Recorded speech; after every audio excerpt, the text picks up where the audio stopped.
Good evening and welcome to the Business Day. I'm Andrea Chisholm. Construction is set to begin soon on the long-awaited Harmony Cove Resort in Trelawney.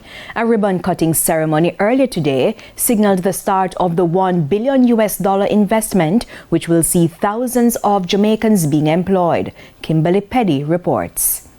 Cut it! Yes, I'm here to cut it. Prime Minister Andrew Holness minutes before cutting the ribbon for the Harmony Cove Resort development. It's a project that has been 20 years in the making and was first announced by then Prime Minister P.J. Patterson.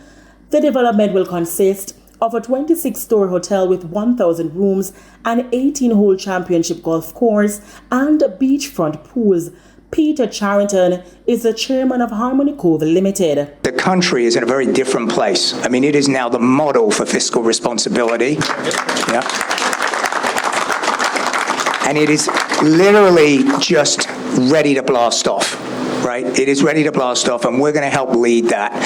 This, I think, will probably be the first $1 billion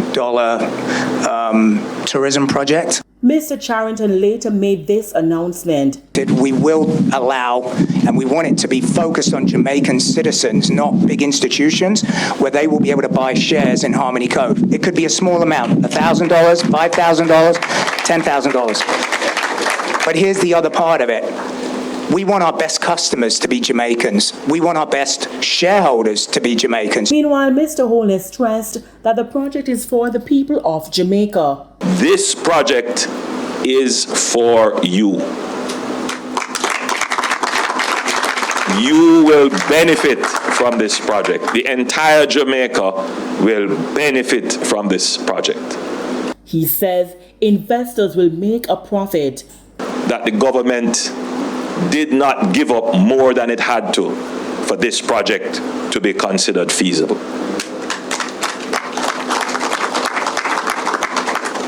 The public purse was not sacrificed to make this project profitable. Kimberly Petty for TVJ News.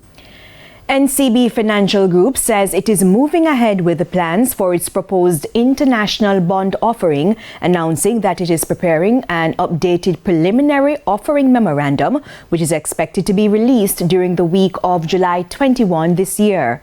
The offering involves the issuance of senior notes in the international securities markets. NCB says pricing is expected shortly after the memorandum is released, followed by the closure of the transaction. However, the company notes that the timeline remains subject to market conditions.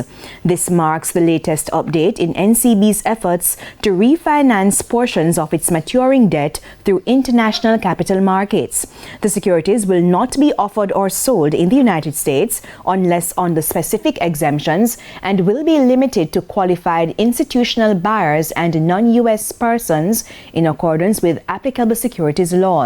The offering will carry credit ratings from both Standard & Poor's and Fitch Ratings, although the company notes that these ratings are not recommendations and may change at any time. To the stock market now, the JSE index advanced by 645 points today, while the junior market index increased by 11 points. The winners were led by A.S. Bryden & Sons Holdings, One-on-One Educational Services, Epley Carbon Property Fund SCC, Access Financial Services, and Express Catering. Losing stocks included One Great Studio Company, Paramount Trading, JPSCO 7%, R.A. Williams Distributors, and Sagicor Select Funds Manufacturing and Distribution. 25 stocks traded firm. Foreign exchange trading ended with Banks and Cambios selling the US dollar for an average $161.29. The Canadian dollar is being sold for $118.73. The pound is going for $217.12, while the euro is selling for an average $191.70. And that's it for the Business Day. I'm Andrea Chisholm. Good evening.